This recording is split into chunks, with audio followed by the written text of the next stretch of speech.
Hello everyone, this is Aryan Thakkar, your coach and mentor, and welcome back to my YouTube channel on Aryan Tutorials, where in this video and from now onwards, I am going to take up your grammar series beginning with transformation of sentences, जहां पे मैं एक एक structure को एक एक dedicated video में समझाते हुए बहुत छोटे छोटे वीडियोस होंगे, कॉम्पैक्ट वीडियोस होंगे with lots of examples, the kind of questions which are usually asked in the board examination, but remember that there might not be the same question that can be asked, but there is definitely a repetition in the kind of question which is usually asked in the board examination. So keeping that thing in mind, मैंने different structures को उठाया है. मैं आपका doubt को clear करूंगा, मैं आपको grammatical rule समझाऊंगा, and with examples I'm going to help you mastering transformation of sentences, ताकि आप वो 1 mark या 2 mark भी lose out ना करो in the grammar portion. You have to score a 15 on 15. ठीक है? So without wasting time, let's get started. To begin with the first structure, today I have taken up the structure of as soon as, which gets transformed into no sooner या फिर hardly वाले sentences. ठीक है? और vice versa कि अगर no sooner या hardly से आए तो फिर वो as soon as में भी transform हो सकता है. So as soon as can get transformed into या तो no sooner वाला structure, या it can get transformed into hardly, barely, scarcely, rarely वाला structure. Similarly, no sooner वाले as soon as में transform हो सकते हैं, या hardly, barely वाले भी as soon as में transform हो सकते हैं, as soon as में transform हो सकते हैं, या hardly, barely वाले no sooner में भी transform हो सकते हैं. But before we take up the structure and I explain you what is the logic behind transforming the structure, first thing that you need to bear in mind is that sentences with as soon as is joined by using a comma. ठीक है? You have to use a comma in order to join the sentences with as soon as. Similarly, sentences with no sooner is joined by using than. ठीक है? than लगा के join होता है. गलती से then मत कर दीजिएगा, wrong हो जाएगा. It is than, than. And sentences with hardly,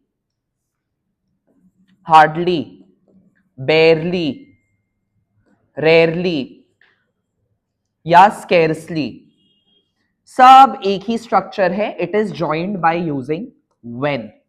ठीक है? These are the three things that you need to bear in mind, that as soon as वाले आपके कॉमा के साथ ज्वाइन होगा, no sooner वाला आपका than के साथ ज्वाइन होगा, hardly, barely, scarcely, rarely आपका when के साथ ज्वाइन होगा.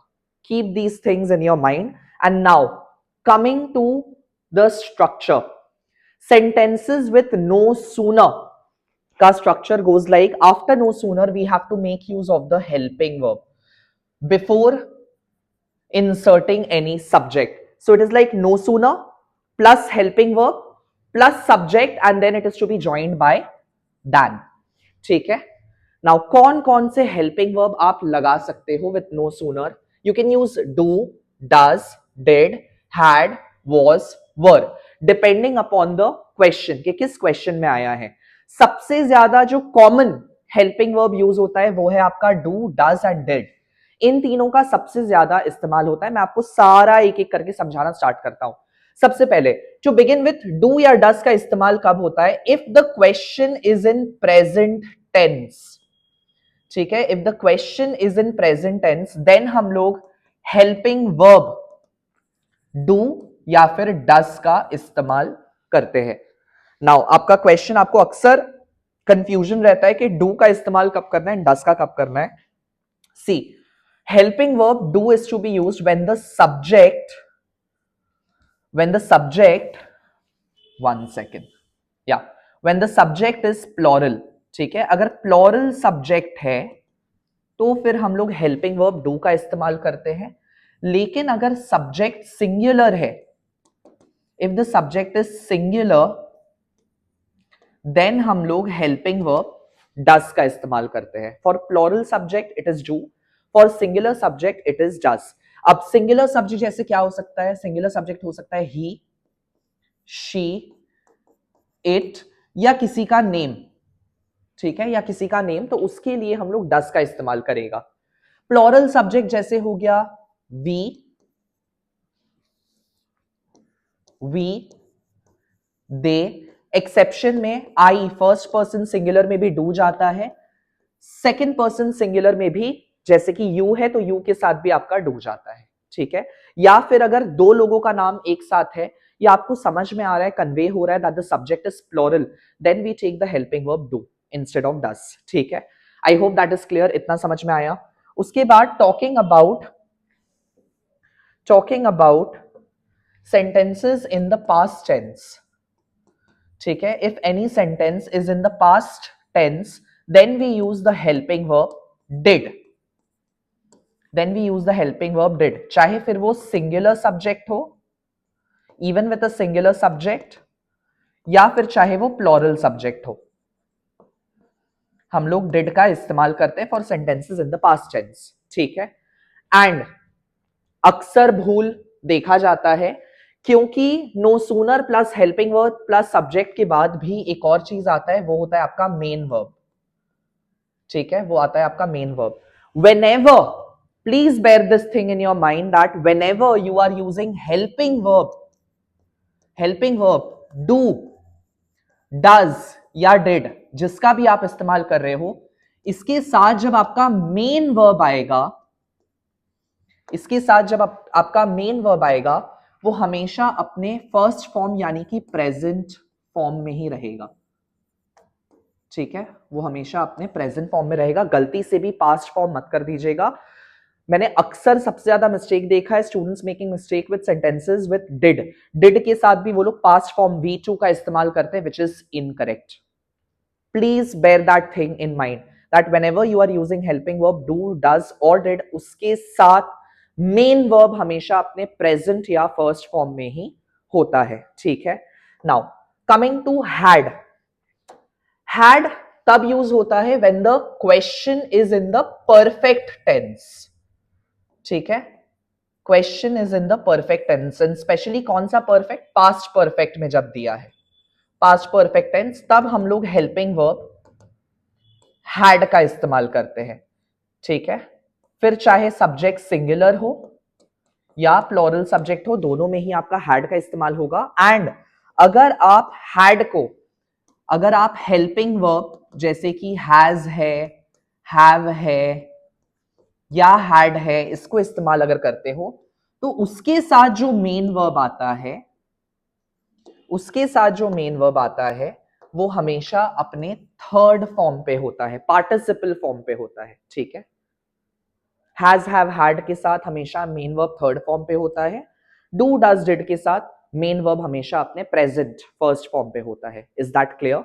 बट वहीं अगर आप क्वेश्चन में ऑक्सिलरी वर्ब्स देखते हो, यानी कि हेल्पिंग वर्ब देखते हो, अगर आप हेल्पिंग वर्ब या ऑक्सिलरी वर्ब जिसको हम लोग बोलते हैं देखते हो, लाइक वॉज दिया है या वर दिया है, तो फिर हम लोग नो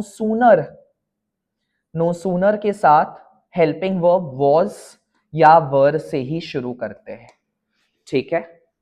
सो इसीलिए I have written that you can use the helping verb do, does, did, had, was या फिर were, then subject and then your main verb जिसमें अगर हेल्पिंग वर्ब डू का फॉर्म है तो मेन वर्ब फर्स्ट फॉर्म पे रहेगा, present पे रहेगा, लेकिन अगर हैड है तो फिर आपका मेन वर्ब थर्ड फॉर्म पे रहेगा, एंड देन दैन से उसको ज्वाइन करना है।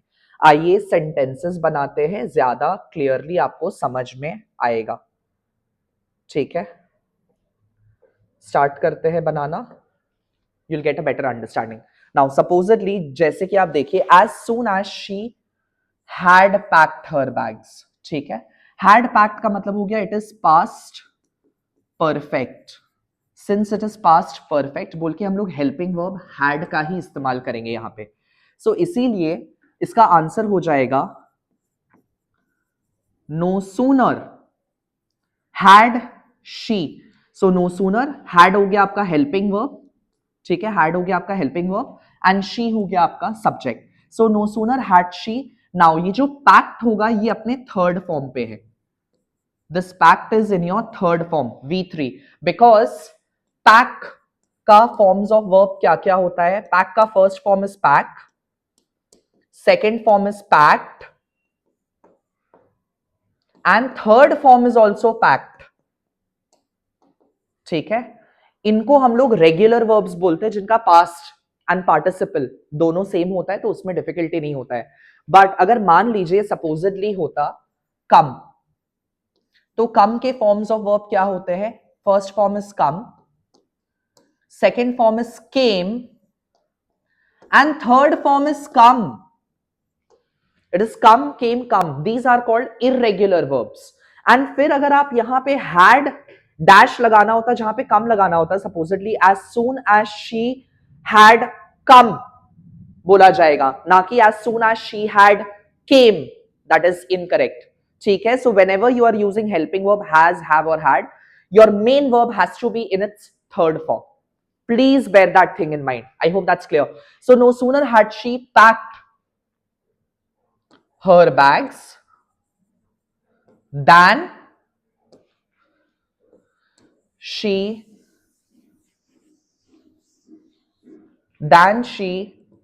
left for the station. ठीक है. Than she left for the station. I hope that is clear.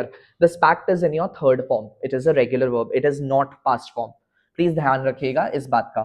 Next, as soon as the train stopped. Now क्या देख पा रहे हैं आप? ये simple past tense है. The train stopped, right? I'll use a separate color.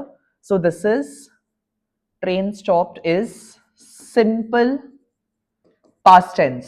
तो फिर हम लोग इसमें सिंपल पास्ट टेंस में हम लोग नो सूनर डिड का इस्तेमाल करेंगे as your helping verb. Did का इस्तेमाल करेंगे as your helping verb. So no sooner did the train. Now बच्चे इसमें क्या करके आते हैं? बच्चे इसमें लिख के आ जाते हैं no sooner did the train stopped. That is incorrect. That is not appreciated. Whenever we are using helping verb do, does or did, the main verb has to be in the present tense. ठीक है. This has to be in your first form. So no sooner did the train stop than the passengers got down. Full stop. Now punctuation is very important. Punctuation लगाना मत भूलिएगा. अगर आप भूल जाते हो आपका एक नंबर पूरा चला गया. इवन आप अगर आपका पूरा स्ट्रक्चर सही है but you have forgotten to give a punctuation mark at the end of the sentence, you will get straight a 0. Please bear that thing in mind. ठीक है. नेक्स्ट वन, अगला देखिए. as soon as he wakes up. Now he is a singular subject. ठीक है. he is a singular subject and wakes up हो गया आपका present tense. Wakes up हो गया आपका प्रेजेंट टेंस. मैंने आपको क्या बताया? प्रेजेंट टेंस में हम लोग डू या फिर डस का इस्तेमाल करते हैं, लेकिन हम लोग डस का इस्तेमाल तब करते हैं जब हमारा सब्जेक्ट सिंगुलर हो. सो फॉर सिंगुलर सब्जेक्ट डस का इस्तेमाल होगा. बोल के यहां पे लगेगा नो सूनर डज ही. ठीक है. For subjects which are singular we use does.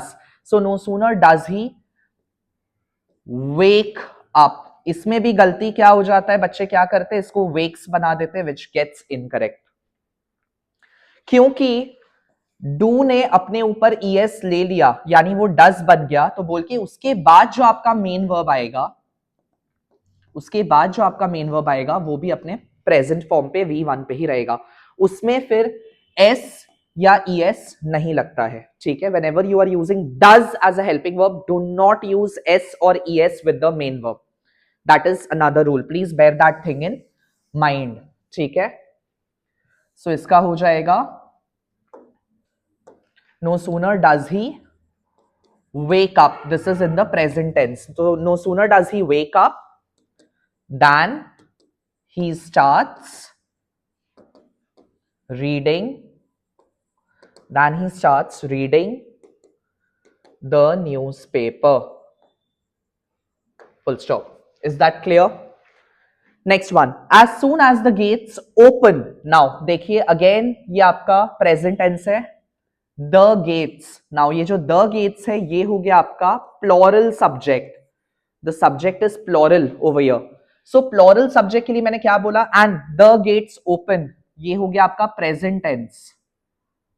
ये हो गया आपका present tense. So present tense में अगर प्लॉरल सब्जेक्ट हो प्लूरल सब्जेक्ट हो तो उसके लिए हम लोग हेल्पिंग वर्ब डू का इस्तेमाल करते हैं. सो देयरफॉर इसका आंसर होगा no sooner do the gates open.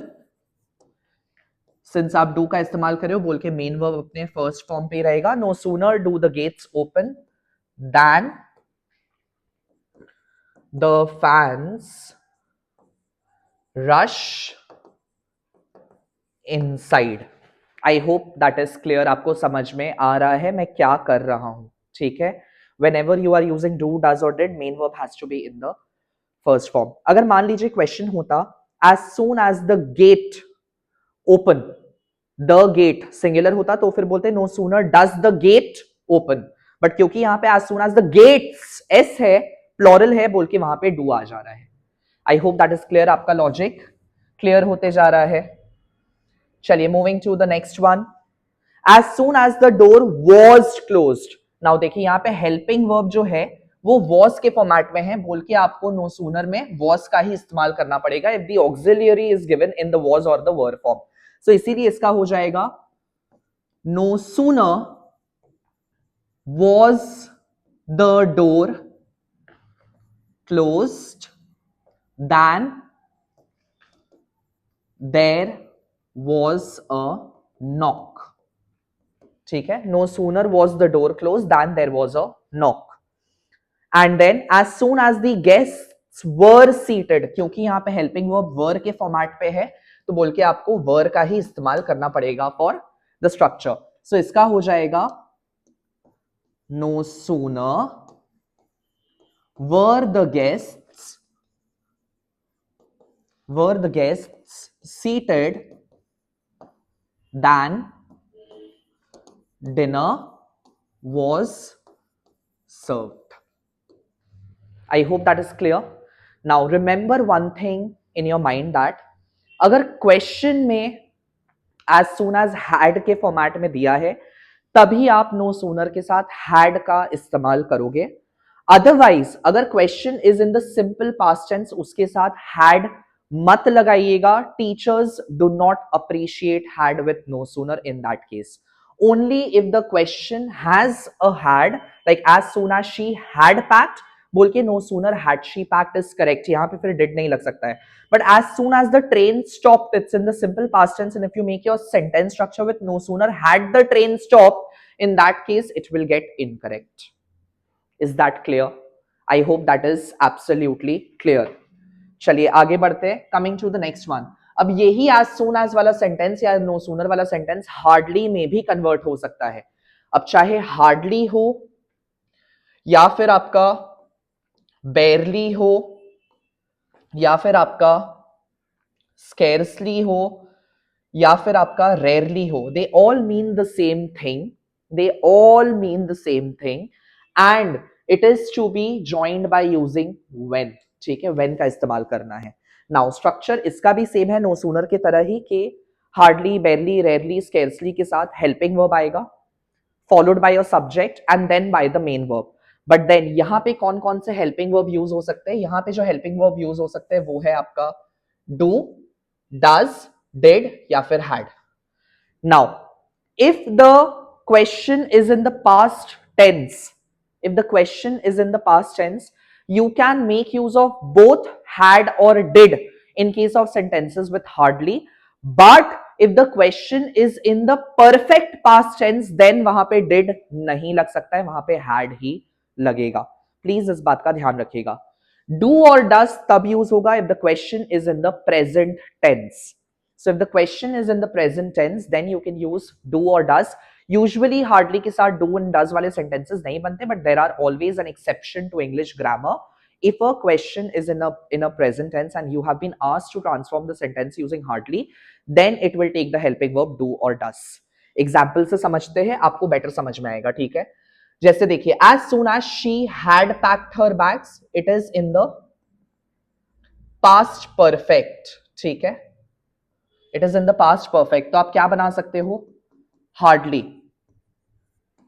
barely, scarcely या rarely, जिससे भी आपको बनाने दे. ठीक है. हार्डली, बेयरली, स्केर्सली, रेयरली, क्योंकि हैड है तो बोल के यहाँ पे हेल्पिंग वर्ब हैड आ जाएगा. Had will be your helping verb.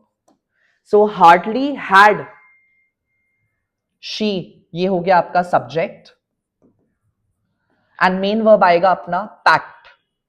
So this packed is in the third form. So hardly had she packed her bags when she left for the station. When she left for the station. I hope that is clear. Next is as soon as the train stopped. As soon as the train stopped. Now see, this is in the simple past. This is in the simple past. यहां पे we will appreciate, आप hardly had से भी अगर बनाता है, अगर आप इधर हार्डली हैड से भी बनाता है या डिड से भी बनाता है, दोनों ही आपका चलेगा. ठीक है. बट अगर आप हार्डली हैड से बना रहे हो, it is more appreciated, like it is more accepted by the teachers of English. So hardly had the train, then आपका third form use होगा stopped. If you are using had as your helping verb, then your main verb will be in its participle form. So hardly had the train stopped when the passengers got down. But if you are using hardly did over here, that is also correct. Hardly did the train. In that case, your main verb will be in the present form. So if you're using did as your helping verb, then main verb has to be in its first form. So hardly did the train stop when the passengers got down. I hope that is clear. Next one, see this one. As soon as she arrives. Now this is that exceptional sentence जो जिसके बारे में मैं बात कर रहा हूँ. As soon as she arrives. Now this is in the present tense. ठीक है, this is in the present tense. She arrives, and that too subject is singular. Subject is singular. So singular subject के लिए present tense में हम लोग helping verb use करते हैं do for singular subject. Sorry, हम लोग use करते हैं does for singular subject. So इसका transformed version होगा hardly. Hardly does she arrive, not arrives. s मत कर दीजिएगा, wrong हो जाएगा. ठीक है, अगर आप does का इस्तेमाल कर रहे हो as helping verb, then your main verb has to be in its first form, and that too there has to be no usage of es या फिर s. That is not to be used. So hardly does she arrive when problems begin. Hardly does she arrive when problems begin. And then as soon as they shout, the teacher scolds them. This is also in the present form.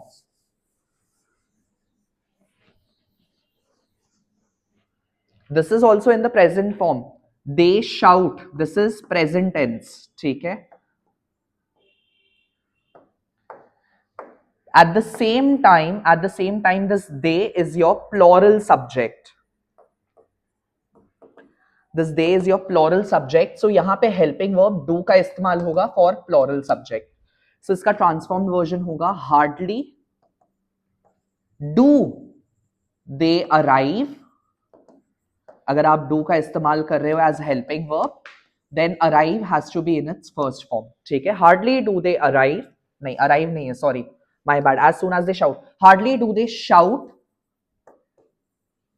when the teacher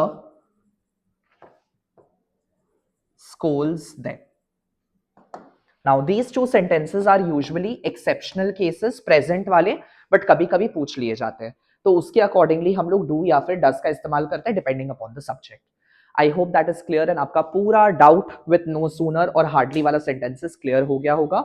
यही आपके as soon as में भी transform हो सकते हैं और vice versa. सो अभी के लिए इतना ही। I will see you in my next part, next video, जहां पे भी बहुत बेहतरीन तरीके से आपके सारे ट्रांसफॉर्मेशन ऑफ सेंटेंसेस के स्ट्रक्चर को कवर अप किया जाएगा and your entire doubts regarding syntax or sentence structure will be cleared on Aryan tutorials. And if you are liking my content, then don't forget to like, share, subscribe to this YouTube channel where we bring out quality content associated with English, economics, and commerce. I hope you're having a great time preparing for your examination. Till then, keep studying, keep smiling, take care. Bye bye.